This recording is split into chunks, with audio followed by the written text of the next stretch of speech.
ഗണപതിയെയൊക്കെ തന്നെ വെറും മിത്താണ് എന്ന് പരിഹസിച്ച ആൾക്കാർ, ശബരിമലയിലെ കഴുതകൾക്ക് പോലും തന്ത്രിമാരെക്കാൾ ചൈതന്യമുണ്ട് എന്ന് പരസ്യമായി പറഞ്ഞ ആൾക്കാർ, നമ്മളെയാണല്ലോ മച്ചമ്പി, തന്ത്രിമാർ അടിവസ്ത്രം ഇടുന്ന ആൾക്കാരല്ല എന്ന് പറഞ്ഞ ആൾക്കാർ, തന്ത്രിമാരുടെ ബ്രഹ്മചര്യത്തെ നമ്മൾ അല്പം മുമ്പ് കേട്ടതാണ് പറഞ്ഞ് കളിയാക്കിയിരിക്കുന്ന സാക്ഷാൽ പിണറായി വിജയൻ, അയ്യപ്പനും മാളികപ്പുറവും തമ്മിലുള്ള വിവാഹം കഴിഞ്ഞു എന്ന് പറഞ്ഞ ശ്രീ എം സ്വരാജ്, നാടൊട്ടുക്ക് ഇവർ പണിത വനിതാ മതിൽ, ഇതെല്ലാം ചെയ്തിരിക്കുന്ന ആൾക്കാർ എന്തിനാണ് പമ്പാ ഗണപതി ഉണ്ടല്ലോ പമ്പയില്, അപ്പോൾ പമ്പയില് അവിടുത്തെ പമ്പാ ഗണപതിയുടെ മുന്നിൽ വെച്ച് ഈ മിത്തിന്റെ പേരിൽ ഒരു ആഗോള സംഗമം നടത്തുന്നത് എന്നുള്ളതിനെ പറ്റി ഇവർ പറയേണ്ടതാണ്. അതിനെപ്പറ്റി ഇവർ പറയുന്നില്ല.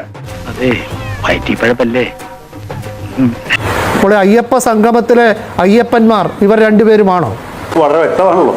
പെരിയസ്വാമി അഥവാ ഗുരുസ്വാമി എന്ന് പറയുന്നത് പിണറായി സഖാവാണ്. പിന്നെ ചിന്നസ്വാമി എന്ന് പറയുന്നത് നമ്മുടെ വാസവൻ സഖാവാണ്. ഇവർ രണ്ടുപേരും ചേർന്ന് ശബരിമല ആയല്ലോ. ആ ദേവസ്വം ബോർഡ് പ്രസിഡന്റിന്റെ ഒരു ചെറിയ പടം കൂടി കൊടുക്കരുതാ കൂട്ട്. ശബരിമല അയ്യപ്പൻ നമുക്ക് കാണപ്പെടാത്ത ദൈവമാണെങ്കിൽ പിണറായി സഖാവ് കാണപ്പെടുന്ന ദൈവമാണ്. വല്ലവരുടെയും കക്ക വല്ലവരും പറയുന്ന കേൾക്കാൻ പാടില്ല. പറയടാ സത്യം, നീ എന്താ ഇവിടെ? ശബരിമലയുടെ വികസനം ലക്ഷ്യമാക്കിയുള്ള ഒരു പരിപാടിയാണോ അതോ അത് മറയാക്കിയുള്ള രാഷ്ട്രീയ പ്രവർത്തനങ്ങളാണോ? ഈ അയ്യപ്പ സംഗമത്തിന്റെ ലക്ഷ്യം മറ്റെന്താണെങ്കിലും അത് ശബരിമലയുടെ വികസനമാണ് എന്ന് വിചാരിക്കാനായിട്ട് കാരണമില്ല. കാരണം എന്ന് വെച്ചാൽ അതിന് വേറെത്തൊക്കെ നല്ല മാർഗങ്ങൾ ഈ ആന്ധ്രയിൽ നിന്നും കർണാടകത്തിൽ നിന്നും കേരളത്തിൽ നിന്നും തമിഴ്നാട്ടിൽ നിന്നും കുറേ ആളുകളെ വിളിച്ച് ലോക കേരള സഭ നടത്തുന്ന പോലെ അല്ലെങ്കിൽ ആഗോള നിക്ഷേപക സംഗമം നടത്തുന്ന പോലെ ഒരു കെട്ടുകാഴ്ച അല്ലെങ്കിൽ ഒരു മാമാങ്കം നടത്തുന്നതുകൊണ്ട് അയ്യപ്പസ്വാമിക്കും ധർമ്മശാസ്താവിനും ശബരിമല ക്ഷേത്രത്തിനോ പ്രത്യേകിച്ച് എന്തെങ്കിലും മേന്മ ഉണ്ടാകും, നേട്ടം ഉണ്ടാകും എന്ന് വിചാരിക്കാനുള്ള മൗഢ്യം എനിക്കില്ല.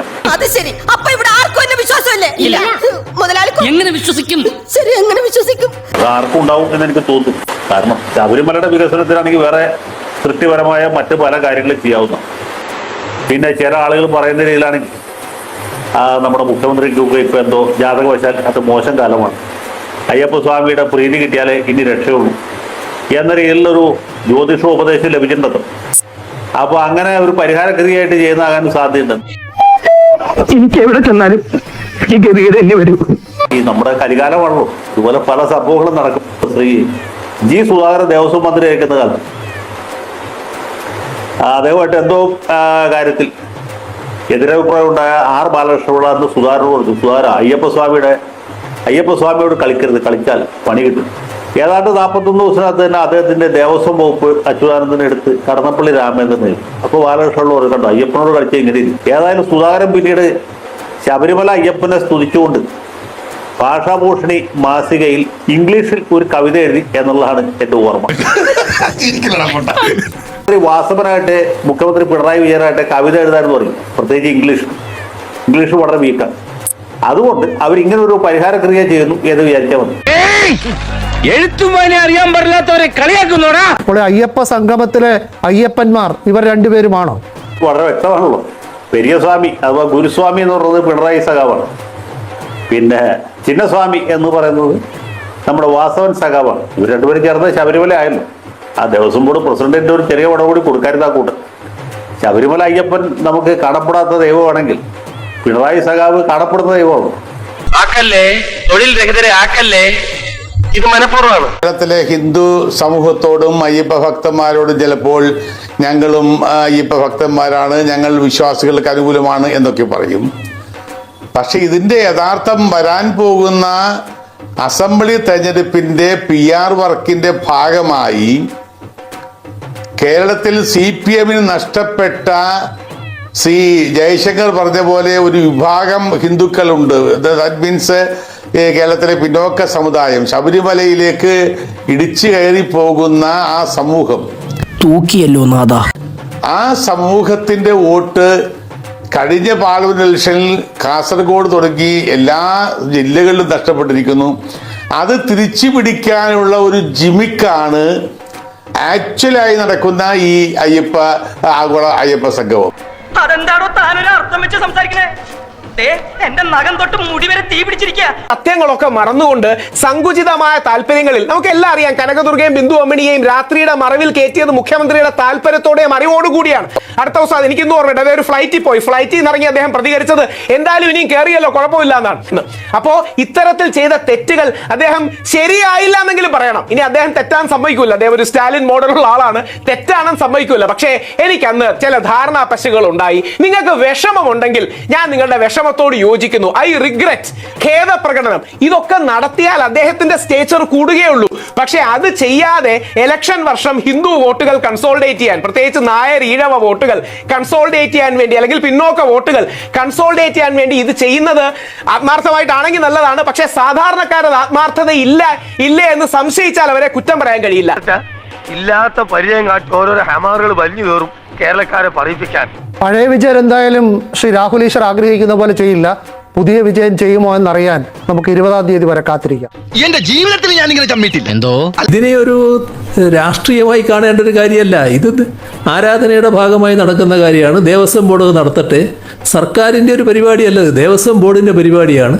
ഇത്തരം കാര്യങ്ങൾക്കൊക്കെ സർക്കാർ സാധാരണഗതിയിലുള്ള സഹായങ്ങൾ ചെയ്യാറുണ്ട്. അതല്ലാതെ മറ്റൊരു കാര്യവും സർക്കാരിനതിലില്ല. എല്ലാ പ്രശ്നങ്ങളും തീരും. അപ്പോൾ നല്ല നിലക്ക് ആ പരിപാടി നടക്കട്ടെ. പിന്നെ വിരട്ടലും കൊണ്ടൊന്നും പുറപ്പെടണ്ട കേട്ടോ. അതുകൊണ്ടൊന്നും പരിപാടി നടക്കാതിരിക്കൂല്ലോ.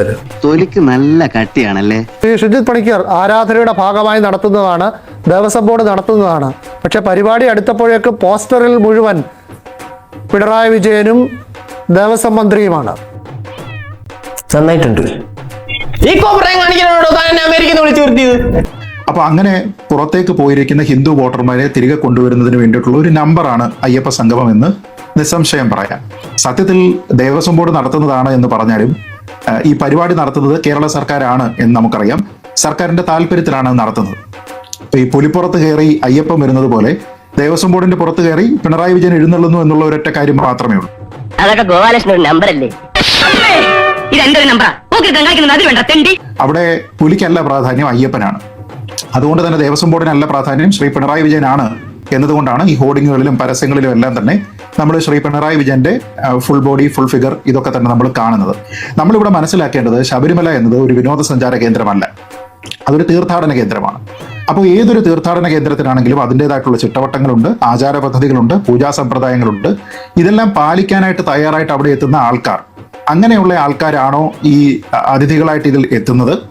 ഗണപതിയൊക്കെ തന്നെ വെറും മിത്താണ് എന്ന് പരിഹസിച്ച ആൾക്കാർ, ശബരിമലയിലെ കഴുതകൾക്ക് പോലും തന്ത്രിമാരെക്കാൾ ചൈതന്യമുണ്ട് എന്ന് പരസ്യമായി പറഞ്ഞ ആൾക്കാർ, ഓ മൈ ഗോഡ്, പുറത്തിറങ്ങാൻ പറ്റാത്ത സ്ഥിതിയായല്ലോ ഈശ്വര.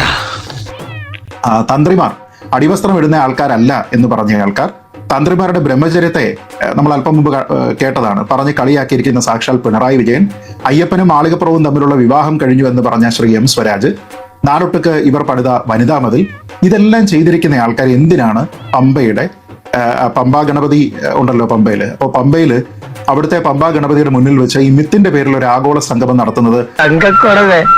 നമ്മൾ ഈ നാണം കേട്ടല്ലോ. ഒന്ന് സബ്സ്ക്രൈബ് ചെയ്തിട്ട് പോടാ.